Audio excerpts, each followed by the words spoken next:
Imagine a world where the first moon landing didn't happen in 1969, but in 1069. A world where the Roman legions didn't march on leather sandals, but on the iron tracks of a continental railway. Where the Renaissance didn't happen in the 15th century, because by then it was already ancient history. We are taught that progress is a straight line, a slow, steady climb from stone tools to silicon chips.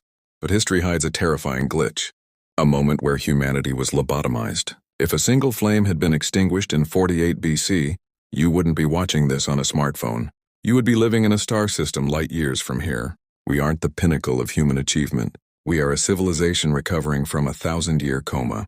This is the Alexandria Secret. To understand how far behind we are, we must first realize what the Library of Alexandria actually was. It wasn't just a building filled with dusty scrolls of poetry. It was the world's first research and development hub. It was the Silicon Valley of the ancient world, concentrated into a single city. At its peak, the library housed between 400,000 and 700,000 scrolls. But it's not the volume that matters, it's the content. We know that Aristarchus of Samos calculated the heliocentric model, the idea that the Earth revolves around the Sun, 1,800 years before Copernicus. We know Eratosthenes calculated the circumference of the Earth with 99% accuracy, using nothing but shadows and geometry, but it goes deeper. The secret wing of the library focused on mechanics.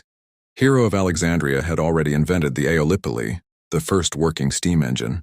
Ctesibius had mastered hydraulics and compressed air. The foundations of the Industrial Revolution were laid 17 centuries before James Watt was even born. Why didn't the Romans have trains? Why didn't the Greeks have electricity? Because in our timeline, the manual for civilization was deleted. In our reality, Julius Caesar's troops set fire to the docks of Alexandria. It was an accident of war that became a catastrophe for the species.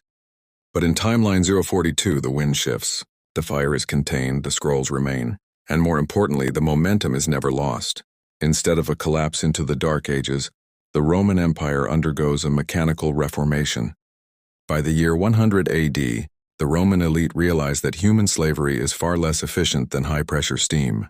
The Emperor Trajan doesn't just build roads, he builds the Iron Way, a network of steam-powered rails connecting Londinium to the heart of Egypt. Imagine a centurion boarding a brass-plated locomotive in the morning and arriving at the Colosseum by sunset. With the library's knowledge intact, the Age of Discovery happens 400 years early. The Romans don't just sail the Mediterranean, they master the Atlantic. By 300 AD, the Roman Empire makes contact with the Mayan and Aztec civilizations. But this isn't a conquest, it's a technological exchange. The library's scrolls on geometry meet the Mayan mastery of astronomy. The Silk Road is no longer a path for camels. It is a fiber-optic network of mirrors and light signals, transmitting information from Rome to China in seconds. This is the world we were supposed to inherit. If you are beginning to realize that our history is just a Plan B version of human potential, you are exactly where you need to be. We are exploring the lost blueprints of our species. Hit the subscribe button to help us reclaim timeline 042. We drop a new deep dive into the what if every week. In our timeline, the year 500 AD was the heart of the Dark Ages, bubonic plague, illiteracy, and feudal decay. But in the Alexandria timeline, 500 AD is the year of the first space launch. They didn't use liquid hydrogen.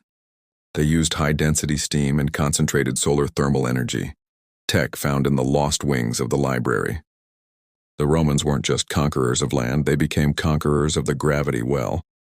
By the year 600, the logic lords of Alexandria have decoded the human genome.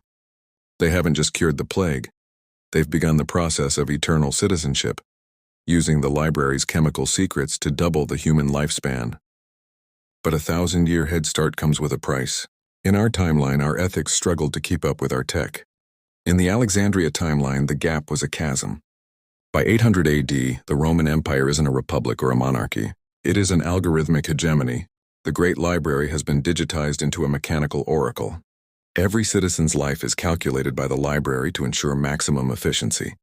The wars are no longer fought with shields. They are fought with light cannons and atmospheric manipulators. When two factions of the Alexandria network disagree, whole provinces are erased from the map in a flash of royal blue energy. Why aren't we seeing the ruins of this Roman space age today? Because the Alexandria Secret contains a warning. When a civilization reaches a certain density of knowledge, it hits the great filter. In our timeline, we have been lucky. Our slow progress gave us time to survive our own inventions, so far.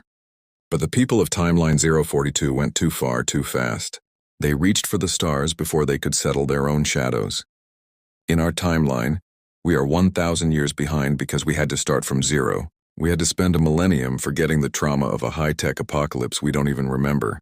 Every new invention we make today, AI, space travel, genetics, is just us remembering a fragment of what we once possessed. The next time you look at a history book, remember what's missing.